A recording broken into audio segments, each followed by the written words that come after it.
si Janet Capillo, 32 years old. Ugong Mindoro.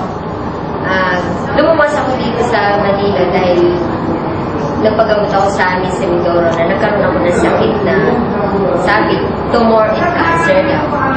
Nalaman ko dito sa Manila, sa PGS na yung sakit ko na cancer is stage 4 na daw, sabi ng doktor. Sabi niya, tatanggalin na daw niya yung aking mata, yung cheekbone, in yung aking alang-alang. Pero hindi ako nawala ng pag-asa dahil higit pa akong sabi ko gagaling ako. May isang lumapit sa akin yung tita ko na sabi niya may gamot daw siya na para inumin ko para sa kagalingan ko. Yung Santi Pure Barley. Tapos nun, nag-take ako nun, una yung capsule. Nag-take ako niyan,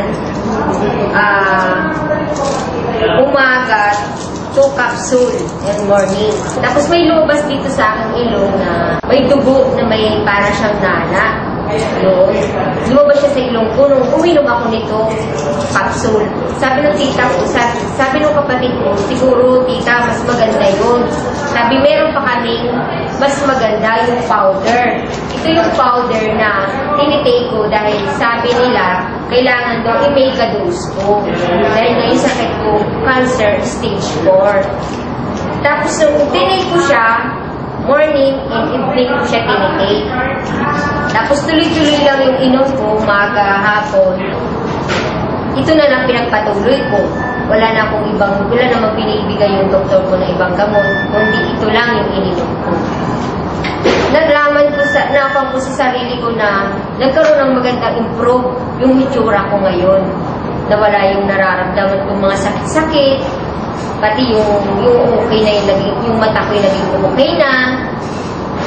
Dahil dito sa Santi Pure Barley. Nagpapasalamat ako. Binigyan ako ng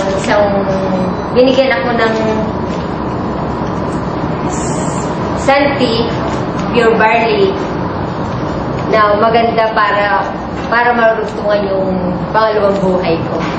Morning! Welcome to San International. Nandito kami ngayon para interviewin o usapin ang isa sa mga prominenteng kwento dito sa Barley. Kasama ko namin ngayon si Janet Capillo. Hello, Janet!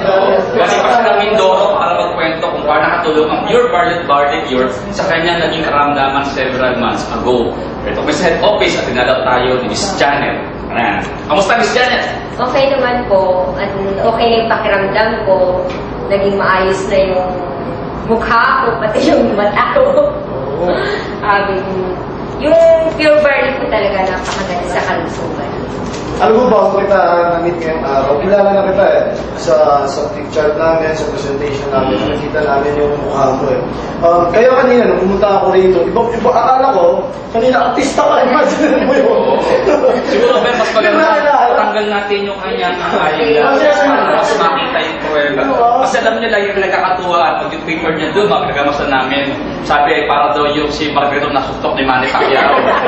Talagang malaki yung bukol dito, duwa yung mata. Imagine na natutulog ng kawalan ng resources, na nagiging creative tayo para makawalan solusyon. Kung mayaman to, sinatanggal ang mata nito. Huli na lang, Janet. Meron tayong Santi Barley Cure at Pure Barley. Diba?